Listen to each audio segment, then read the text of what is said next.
kumaliza mtihani na baadaye matokeo yalitokea.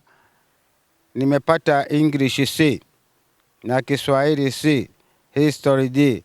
Nilizisikia vizuri sana na kurukaruka baada ya kupata taarifa huko kwamba huyu mzee anahangaika tu, hawezi kusoma umri huu, majukumu yote hayo, watoto wanataka kula nini, mahitaji nini. Lakini nilichokuwa ninasoma nilikuwa nakishika moja kwa moja. Mimi nataka kuendelea kumaliza form 6 hadi kupata bachelor degree. I studied school to get much knowledge in this world. Amekuja kwa lengo la kutoa shukrani kwa kumwezesha kufanya mtihani wa kidato cha 4 mwaka jana, mwaka 2025 na kuweza kufaulu. Ufaulu wake nasema amejitahidi kulingatia umri wake na kiwango cha ufaulu kifananisha na vijana tulionao siku hizi ambao kwa asilimia fulani kawazidi wengine. Katika masomo yote aliyofanya, masomo 7, amefaulu masomo 3. Somo la Kiswahili kapata grade C, somo la Kiingereza kapata grade C na somo la historia kapata D. Division 4 ya pointi 30. Amepata cheti cha kidato cha 4. Na ndio hicho kitu ambacho mzee alikuwa na ndoto nacho, kuweza kufika kidato cha 4 na kupata cheti.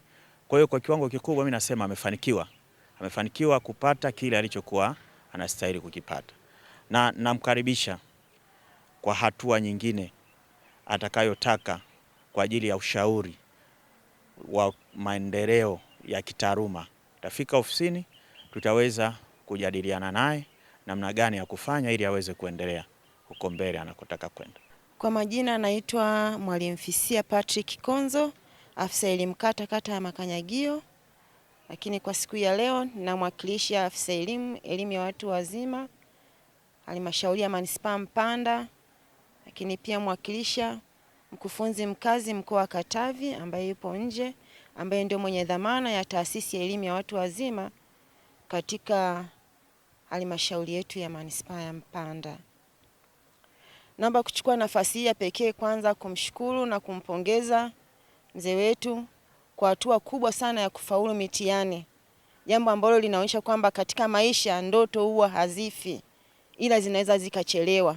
Kwa ujasiri, kwa ushujaa, kwa kuchukua hatua na kuthubutu kufanya mtihani, hatimaye ile ndoto yake kuifanyia vitendo, kuonyesha juhudi na bidii ya kutamani kufika pale alipotaka kufika, na hatimaye kuonyesha ufaulu wa kiwango kikubwa sana.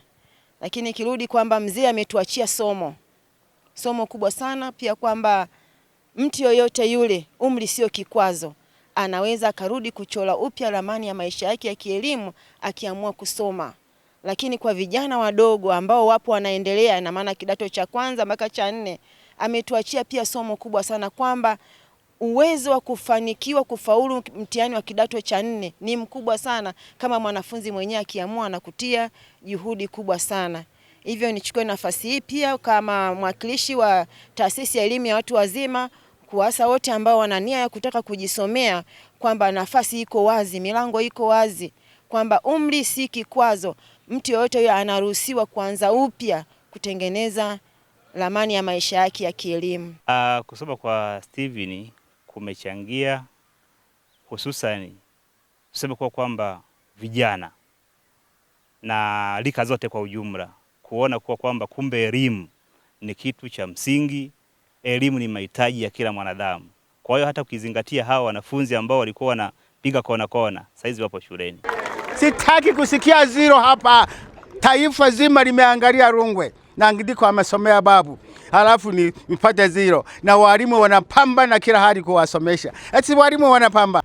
Mimi na umri wa miaka 72, lakini walimu wangu hapa nilikuwa na waheshimu waweze kunibadilisha ili niweze kushinda mtihani kwa heshima niliyokuwa nayo. na kuwatafuta muda wote kwamba waweze kunisaidia. Wamenifikisha pazuri. Sasa mimi nitapata cheti cha form 4. Sasa ni msomi.